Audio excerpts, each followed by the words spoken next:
Pag-usapan natin ang Code of Ethics for Professional Teachers. Para sa akin, may dalawang topic na pinaka-importanting subject sa Prof Ed. Ano yung dalawang topic? Una, yung 7 domains ng PPST, and pangalawa, the Code of Ethics for Professional Teachers. Bakit siya importante? Simple lang. Kasi ito yung mga foundations ng Prof Ed. Na kapag nakabisado mo yung dalawang topic na yan, the PPST and the Code of Ethics, kayang-kaya mong sagutan kahit anumang uri ng tanong yan sa board exam. Lalong-lalo sa Prof Ed. May nagawa na po tayong video about sa PPST. So, meron na yung 200,000 views and 7,000 reacts. So, panoorin nyo na lang po. Ilalagay ko sa comment section yung link. And today naman, ang pag-uusapan natin is the Code of Ethics for Professional Teachers. Na kapag nakabisado mo yung topic sa Code of Ethics, sure ako, kaya mo nang ipasa ang Prof Ed sa board exam. First question, sir, bakit ba sir meron kasing Code of Ethics? O, simple lang. Merong Code of Ethics kasi iba't iba tayo personally. Ano? Kapag sinabing iba't iba tayo personally, syempre, iba't iba tayo ng pinanggalingan, so iba't iba tayo ng paniniwala, opinion, at paninindigan sa isang bagay. Pero merong Code of Ethics to set a standard. Na yes, iba't iba tayo personally, pero kung lahat tayo professional teacher, at lahat tayo gustong maging professional teacher, dapat sa bawat isang tanong, iisa lang ang sagot natin. Ang sagot natin, pang professional lang. Tandaan mo ha, walang pakialamang personal na buhay mo kapag board exam ang pinag-uusapan. Kaya nga po, professional education. O, hindi ka ba nagtataka kung bakit ang title ng subject, Prof Ed, professional education? Simple lang. Kasi pag sinabing professional education, tinuturuan tayo dyan ng mga professional ways, mga professional action na gagawin natin, dapat natin gawin, despite that we are different personally. Gets ba yung teachers? Kaya nga ang sabi, walang personalan, trabaho lang. O kapag kinumpleto mo yun, walang personalan, pang professional lang. Kaya nga makakasagot sa professional, ay professional din. Kaya kung Prof Ed ang tanong, Prof Ed ang subject, hahanapin mo lang dyan ang pinaka-professional statement, yan ang tamang sagot sa board exam. Kasi ang Prof Ed, labanan ng mga professional statement. Gets? So iba't iba tayo personally, pero may Prof Ed kasi labanan niya ng mga professional statement. Kaya di ba ang sabi ng iba, hanapin mo daw yung pang-professional. Tama naman yun. Kasi ang makakasagot sa professional ay professional din. Kung Prof Ed ang subject, edi ang makakasagot dyan, professional statement. Gets ba yung teachers? Sige, pag-usapan natin ngayon ang mga features ng Code of Ethics for Professional Teachers. So, i-discuss ko yung Code of Ethics sa lens ng board exam questions. Ang pinakaunang lesson ko sa Code of Ethics ay perfect teacher.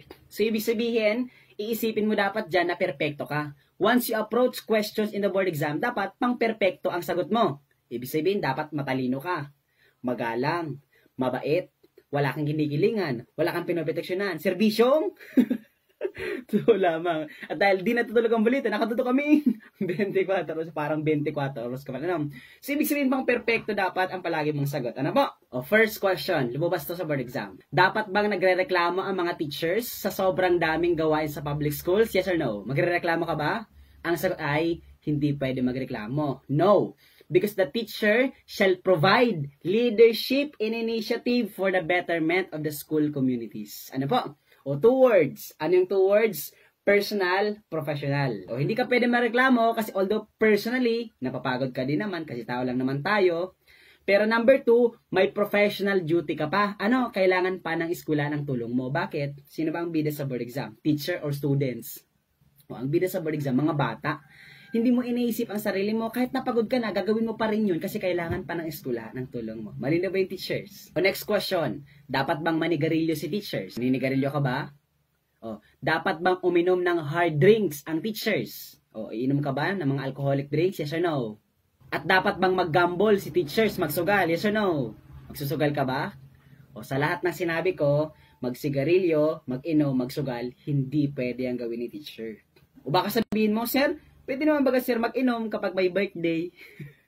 Pwede naman baga sir magsigarilyo kapag may birthday.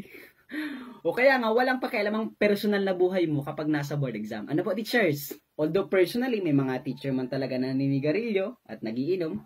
Pero kapag sa lens ng board exam, hindi pwede manigarilyo, uminom at magsugal. Bakit? Role model baga ang mga teachers. Kaya ang palaging sagot sa board exam, magloob, maglabas ng school, hindi pwedeng manigarilyo, mag-inom at magsugal. Yan ang pinaka-professional na gagawin ng mga teachers.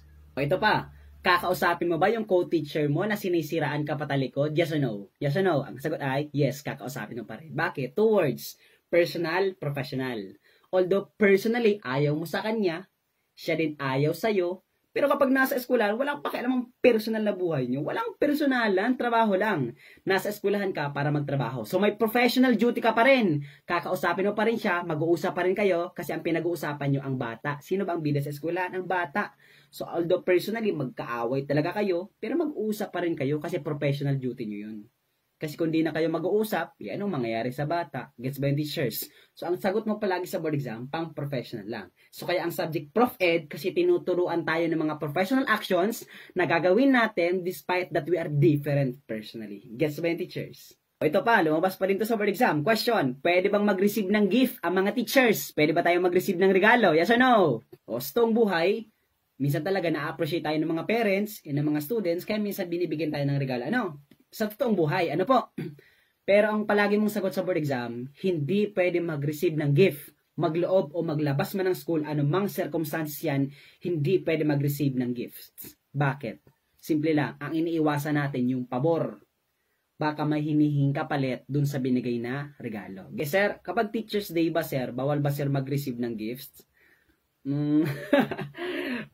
Sige na, kunin mo na, kasi Teacher's Day naman yan, kaarawan naman yung mga teacher. Ano po? So, pero yan na, if you were going to religiously follow the Code of Ethics, kung talagang susundin natin na bukal sa loob natin yung Code of Ethics, hindi po talaga pwedeng mag-receive ng gift ang mga teachers. Ano po? Kasi ang iniiwasan natin dyan ay favor, pabor, or requested concession. Ano po? O basahan, gusto ko lang sabihin sa lens ng board exam, hindi po pwede mag-receive ng gift ang mga professional teachers. O ito pa, tanong pa to sa board exam. Ano po? O question, si teacher, pwede bang ma-inlove, magkagusto sa kanyang estudyante? Yes or no? O ito ang tanong sa board exam. Is it prohibit for the teachers to fall in love with his or her students? Anong sagot mo? Yes or no? Pinagbabawalan ka bang ma-inlove, magkagusto sa estudyante mo? Yes or no? O, ang sagot sa board exam ay no. Hindi ka pinagbabawalan. But, the teacher should practice utmost professionalism to avoid preferential treatment. So, 2 words, personal, professional. So, hindi ka pinagbabawalan kasi personal feelings mo yan. Ano po, syempre, marupok din naman si teacher. Ano?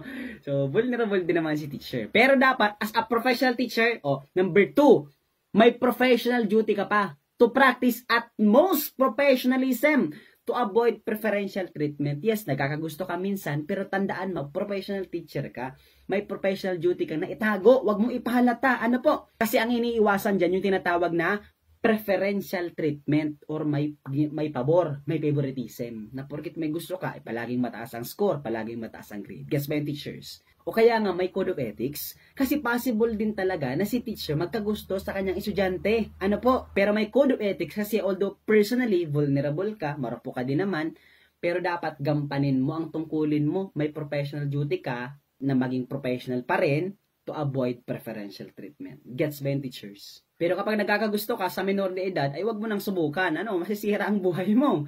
Kasi mabigat na kaso ang child abuse at pati ang VAUC or the violence against women and children.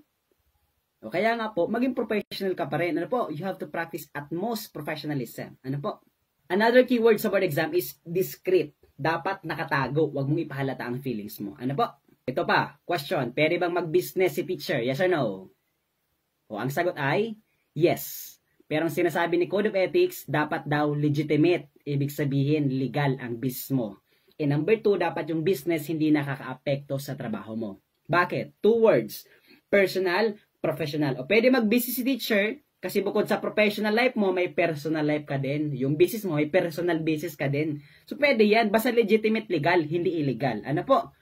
Pero dapat number 2, may professional duty ka pa. Dapat hindi nakaka-apekto sa trabaho mo yung business mo. Gets ba yung teachers? Porket may business ka, napapabayaan mo na yung trabaho mo. Hindi ka na pumapasok sa school. Hindi ka na nagsasapit ng mga reports. Hindi ka na pumapasok sa mga bata. Wala na natututunan sa iyo mga bata. Ay nako, problema na yan. Ano po? So pwede mag-business kasi may personal life ka bukod sa professional career mo. Gets ba yung teachers?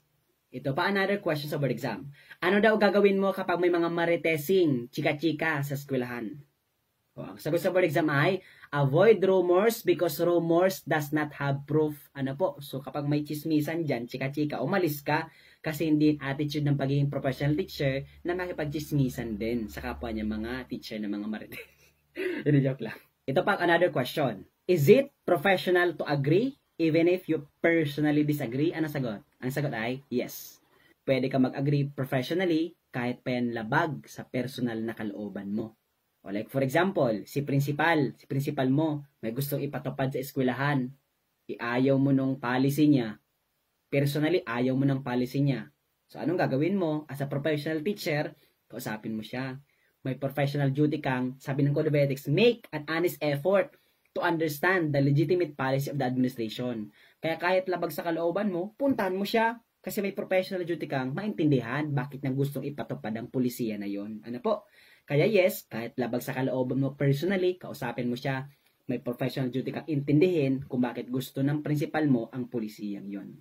Therefore, yes, it is professional to agree even if you personally disagree. Kasi walang personalan, trabaho lang. Ito pa, isa pang sinasabi pa ng Code of Ethics is maintain a dignified personality worthy of emulation. In Tagalog, magtagalay daw tayo ng katangian na pwedeng gayahin ng ibang tao. Bakit? Kasi ang pagtingin sa atin ng mga bata, ng ibang tao, role model. Ano po? Kaya dapat maging professional tayo. Hindi tayo basta-basta kagalang-galang si teacher. O paano maging kagalang-galang? May Code of Ethics. Dapat sumusunod tayo sa Code of Ethics for Professional Teachers. Pansin nyo, lahat ng mga sinasabi ko, 2 words lang. Ano yung dalawang words? Personal and professional. Kasi yan lang po ang dalawang words that summarize Code of Ethics for Professional Teachers. Kasi ganito ang hierarchy. Ano? Ang hierarchy ay perfect teacher, professional, personal. Ano po?